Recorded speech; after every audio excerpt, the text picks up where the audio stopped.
Oh, nakabono na ata si Kongkong ah. Sinyales eh. Ayan. Ayan, nagabono na nga oh. Ang sili mga ka-farmer, ito.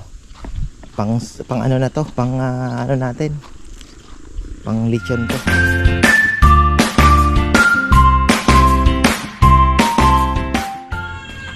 Ayan, isang magandang buhay mga ka-farmer. Welcome back na. Pero meron pa tayong mga upload. Tayo naman ay naandito sa kabilang channel mga ka-farmer. Kukumustahin nyo ating mga pinatanim. So ayan, ito na yung ating sili. At nailagay na naman ni Papa Yamada. Dito na tayo kukuha ng pangtanim. Buti kumuha tayo. May pinatuyo ako, nalagay daw sa suka. Ayan. Ito yung ating Carolina. Tapos sa mangga, wala na. Ay, pakuhanin kasi ni Kongkong tong. May duhat pa ba? Paubos na rin mga farm. Ay, may nalalaglag pa. So halos 1 week po tayo nawala. Ito ay ginagawa pa nila, pero ano na po ito mga farmer, naikabit na po halos. Nakita nyo, wala na ano. So naikabit na po halos. Ito kanto na lang ng San Antonio ang ano, doon sa may malapit sa Magalang. Yun na lang po ang ano, hindi na kakabit. So dito sa banyo meron na, San Agustin, hindi na kayo maliligaw. Basta i-google nyo lang ang Arayat. Okay, hindi na po kayo maliligaw. Tapos daanan muna natin yung mga tanim nating papaya. May mga papaya po kami palang pinareserve. Ilan ba? Kalimutan ko na, no? 50 50 times 45 50 ba? 40. Nakalimutan ko na. Di bale. Ayan, patayin muna natin. Uy! Ano ka? Ayaw pumasok. Ay, yung mga ano yan, yung binigyan ko kasi ng kalapate itong si yung naguhukay. Ngayon, ang ginawa niya, nabuksan nata nung kaibigan, kasama niya, nakawala dito din lang. Ngayon, mahihirapan pumasok yun dahil hindi naturuan natin. Sana matutong pumasok mga ka-farmer, gumaya sa mga ano natin. So ayan, pakawalan lang po muna natin tong ating mga kalapate. Alam nyo naman, isa sa mga stress reliever natin, makita lang natin lumilipad, masaya na tayo. Sana nakapasok. Ay naka, yun mga magaganda pa naman. Ibigay ko sa kanya. Ito, na marunong nang pumasok si Laipi. Ayan oh. Galing po kami ng Dumaguete. Valencia na pala yun. Ang dami din kalapati doon. Ang kalapati doon hindi tinitira ng mga ano, pinahayaan lang na kasama po sa kanilang attraction yung pigeon feeding doon. Ang galing ano. Oh, pila ito oh. Ano to? Huwag ka muna lumabas, boy. Ano nangyari sa'yo? Sumabit ka? Hindi ka naman ano ito ka lang.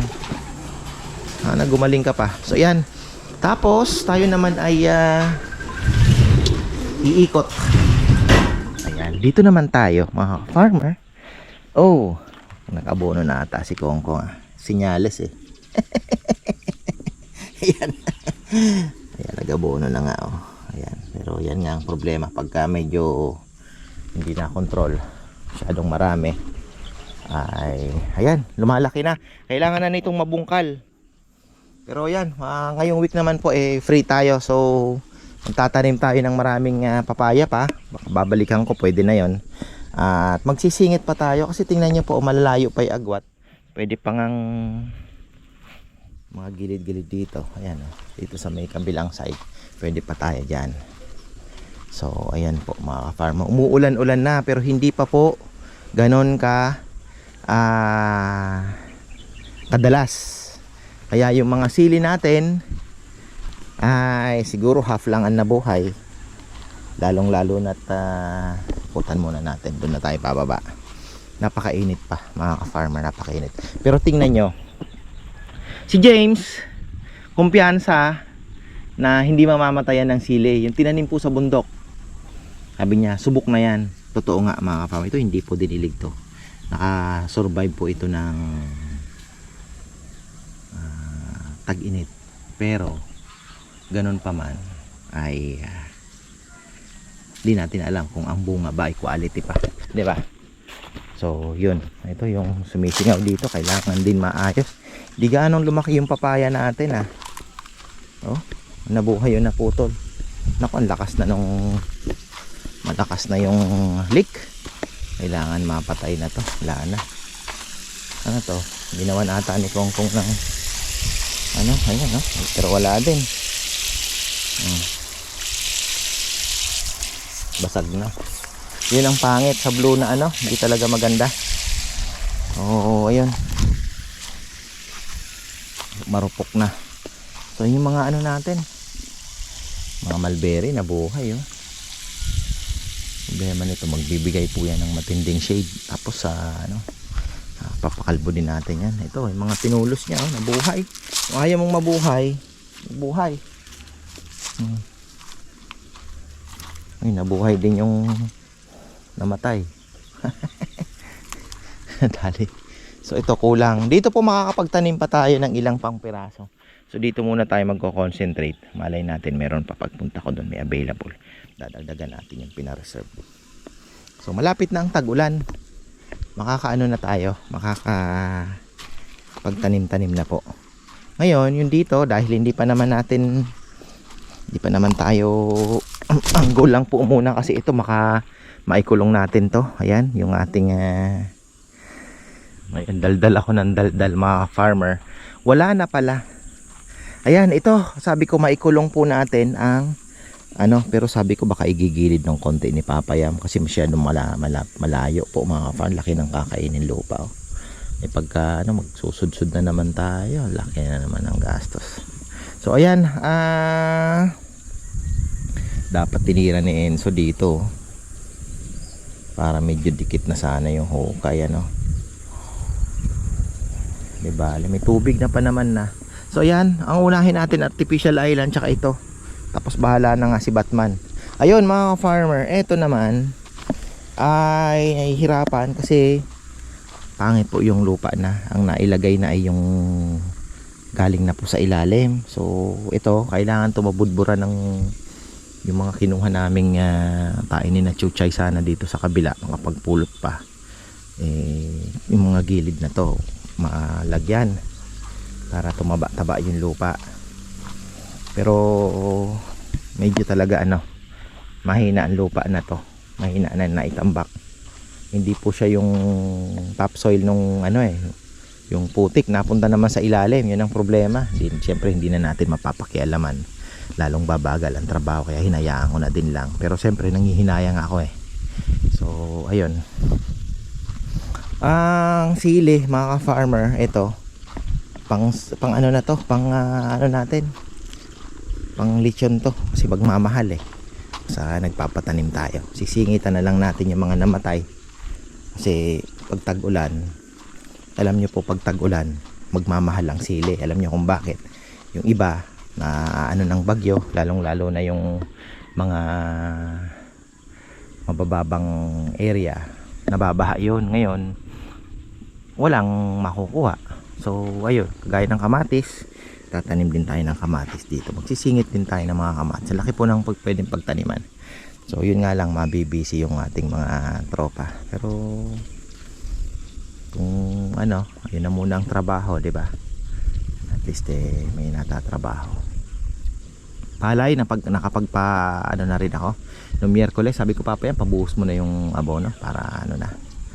Okay na. Medyo malilate. Grabe ang jackpot. Akala ko pag ginugil nyo yung jackpot 102, 112 to 13 days lang po yung niya, yung pinaka maturity after sowing. So 113 days magbilang ka. So minus 65. So nasa mga ilan lang po dapat naglilihi na. Pero grabe ang tagal maglihi. Hanggang sa umalis ako wala pa. Pinaano ko na lang. Sabi ko after 3 days siguro baka maglumabas na yung primordial niya. So ipinaano ko na. Pinabuhusan ko na po ng abono. Wala, hindi ko naman. Pero lagpas na 60. Baka umabot ng 130 days yan. Malilate kami ng gusto. Grabe. Sabi ko nga kay Bebe nakakaya kay Mark, pero sabi ko baka bitawan na natin yung palay, parang sa hindi na worth it po na gastosan pa ng transplanter o wala lang kwenta. Lang kwentang gobyerno natin. Tingnan nyo po, umiiyak ang mga farmers ngayon. 100, ano na lang daw, kinukuha, 13. Sipin nyo, 13 ang kilo. 'Di ba? So, ako against po ako sa solusyon na 20 pesos na bigas eh. Hindi yun ang solusyon para umangat ang ano. It's the other way around. Bigyan mo ng magandang trabaho, bigyan mo ng sapat na kita na kayang bumili ng 60 kahit 70 pesos per kilo. Di naman kakain ng isang pamilya ng 5 kilo isang araw eh. Di ba? Ibababa mo ng 20, sino magsasuffer? Wala nang magtatanim, mga ka-farmer. Yan ang problema. Wala nang magtatanim. Mangyayari at then, anong epekto nun? Eh di, walang bigas ang Pilipinas. Di ba? Walang bigas ang Pilipinas. Di puro panalo na naman yung mga importer natin. Eh, di ba? Oh, yun. Ayaw nilang palakasin yung agriculture eh. So, yun ang pangit. Kaya dapat, kahit mahal ang bigas, bigyan mo ng sapat na kita yung, di ba, masolusyonan yung kita ng taong bayan na kayang bumili ng quality. Di ba? So, ayan. Yun lang naman yung aking point of view. Ewan ko sa inyo. Kasi kagaya niyan, sabi ko, paano ka pagaganahang magtanim? 'Di ba? Umani ka na ng jackpot na ani, kukunin sa'yo ng 12 pesos. Talo ka pa rin. Oh, saan ka pupunta? 'Di ba? Ang daming magsasakang maghihirap lalo. 'Di ba? May naalwa na ng kaunti sa 20 na 'yan o ano man, 'di ba? Pero dinadahilan ng mga ano natin, mga middleman. Mura bigas ngayon. O, di kukunin ng magkano. Hindi, wala na magtatanim. Patay. Yan mga farmer. Yan po yung magiging epekto. So, ayan. Dito, wala pa naman atang nakatanim. Ang laki pa ng taniman natin, mga farmer. Ayan, dito tayo magtatanim ng acacia. Dito. Baba na tayo ng acacia dito. Kasi ito matitrim eh. Dito tayo mag-acacia. Ayan. Ito, galing kami sa, tingnan nga natin yung may tubig yung ating Puso Negrong pinahukay. Pa-order na ako kay Marisa, Sister Marisa natin. In-orderan ko ng ano, yun, walang tubig. Very good. Ganda. Ayan, walang tubig. In-orderan kong hollow blocks. Order tayo ng hollow blocks na marami-rami. Kasi pahirapan daw ang hollow blocks ngayon. So, ayun. Dito ay di ako makaakyat galing po kami Dumaguete nga. Nakita ko yung may landscape sila doon na ano yung paakyat Bermuda na, ang ganda. Sabi ko, ito yung gusto kong mangyari dito. Problema ay pwede kaya yun, pwede kaya. Tapos dito wala pa tayong tanim Yan, dami natin pwedeng itanim dito. Meron po akong gustong itanim rambutan. Gusto kong bumili ng rambutan, yung tag 2,500 na rambutan mga kapano. Pero ang problema, saan ko kaya itatanim? Init din dito, no? Malaki na yun mamumunga na. Balak ko sana banda dito. Kaya lang, ano kaya? Pwede kaya yan? Sa may lilim? Dito. Dito. Pwede. Kasi ayaw niya nang masyadong mainit. Ayan.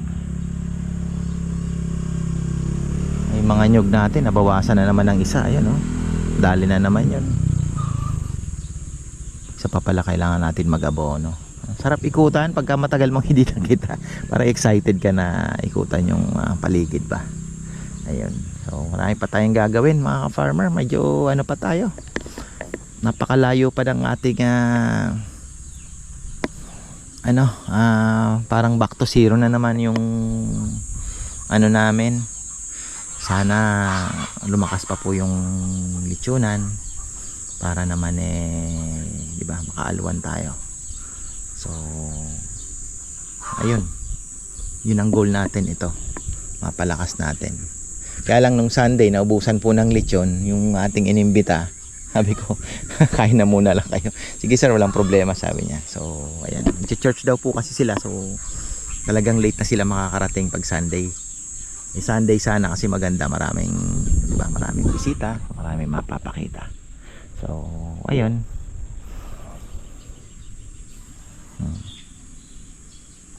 Panapuputol to. So, ayan. At balik na lang tayo, mga ka-farmer. Wala muna ako ng lechonan. So, ayan, kakatapos lang at bigyan natin ng ending. Marami pa tayong video sa kabila, pasyal.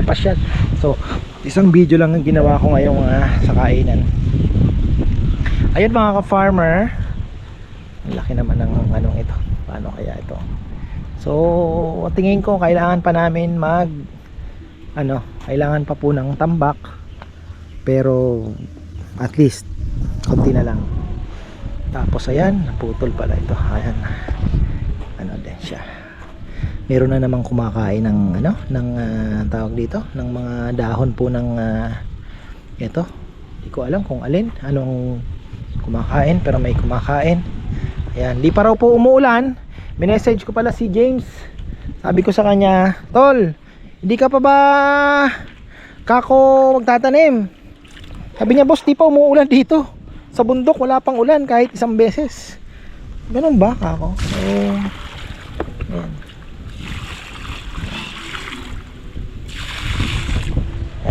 Ano natin?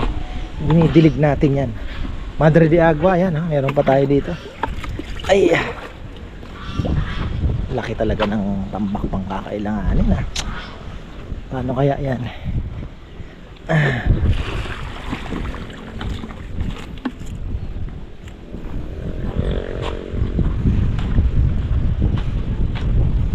So yung lychee natin, palagi ko namatay itong kinapula na pong tubig talaga. Buti na lang nadilig natin to. Ayun, naglabas na ng bagong dahon. Ayan, nadilig natin yan. Tapos dito papaya na lang po ulit tayo mga farmer, mahaba. So ito yung mga tataniman natin ng papaya. Ayan, simula doon. So baka this week, coming week, day off kami. Wala muna, tigil na muna. At magastos din. Ano tayo?